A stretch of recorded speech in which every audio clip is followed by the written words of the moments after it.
À Kinshasa, les travaux de la 8e session de la Grande Commission mixte RDC-Ouganda se sont ouverts le jeudi 12 octobre à l'hôtel Rotana dans la commune de Lagombe, à présence des différentes autorités des deux pays sur place.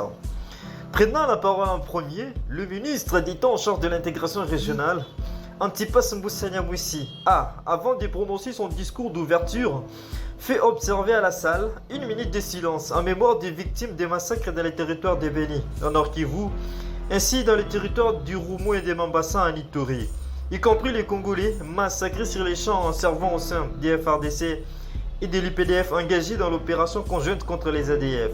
Au moment où nous entamons les travaux de cette 8e session de la Grande Commission mixte RDC-Ouganda, ici à Kinshasa, nous gardons une pensée pieuse en faveur des victimes du terrorisme en RDC, dans les territoires de Beni au Nord Kivu,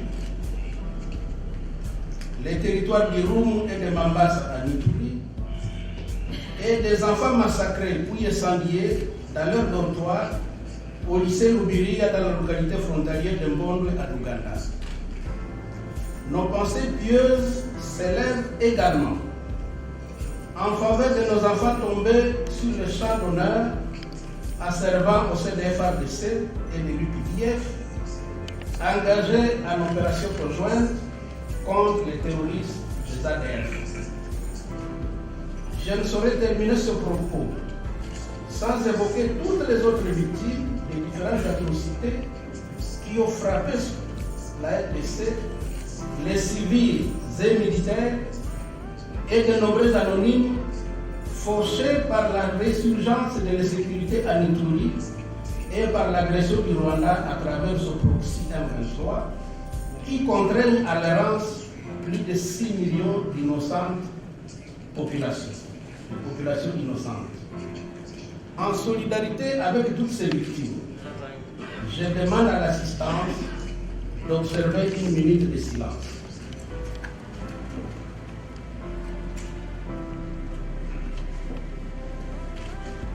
Merci. Pour ces premiers jours de ces assises sur les partenariats d'échange entre la RDC et l'Ouganda, il a été question, d'après le ministre Mboussanya-Moussi, d'évaluer les questions débattues dans les 4 sous-commissions classiques, à savoir la sous-commission politique, diplomatique et gouvernance, la sous-commission économie, finances et infrastructures, la sous-commission socio-culturelle et la sous-commission défense et sécurité.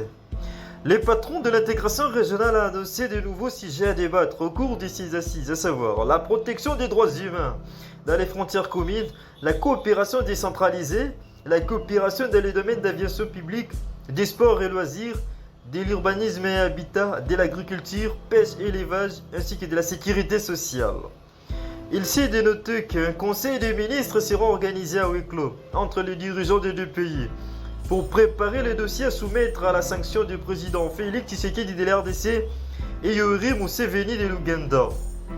Il s'est dénoté également que cette cérémonie d'ouverture a connu la présence de plusieurs autorités congolaises, à savoir le ministre des Hydrocarbures, Didier Boudimbu, la ministre des Genres, Famille et Enfants, Mireille Massangou, de l'industrie, Julien Paluku, des affaires humanitaires, Modeste Moutinga et de PTNTIC, Augustin Kibassa. Rappelons que la 7e et dernière commission mixte RDC-Ouganda s'est déroulée en octobre 2018, soit 5 ans après, et qui a vu aussi beaucoup de sujets être débattus. D'autres sujets, par contre, sont totalement nouveaux et nous sont imposés par le contexte évolutif de la région.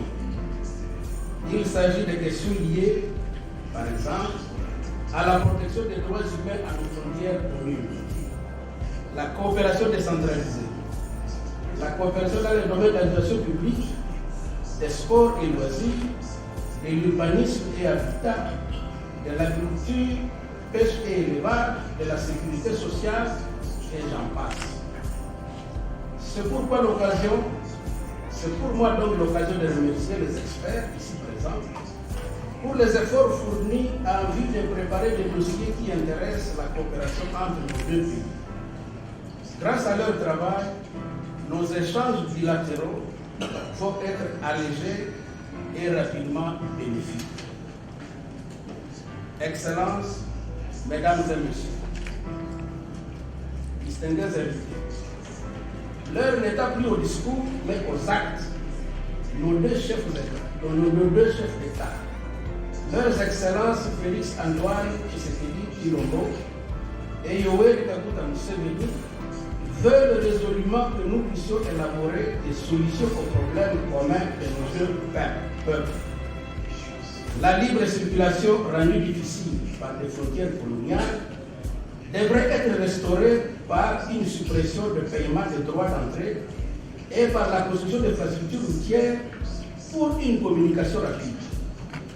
Les échanges commerciaux rendus difficiles par des barrières tarifaires et non tarifaires devraient être rétablis dans leur forme la plus fluide.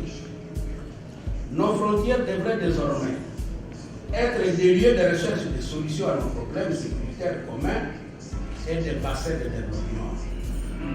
Nous avons l'intelligence nécessaire, tous ensemble, et suffisante pour discuter de ces questions. Les frontières ne doivent donc plus être des barrières, mais plutôt des ponts plutôt entre nos peuples. Fort de cette conviction, je formule le vœu que les travaux de cette 8e session de la Grande Commission mixte RDC-Ouganda soient un succès. Que vive la République démocratique du Congo, que vive la République d'Ouganda, et que vivent les liens de fraternité et de coopération entre nos deux pays. Que Dieu bénisse nos travaux. Je vous remercie.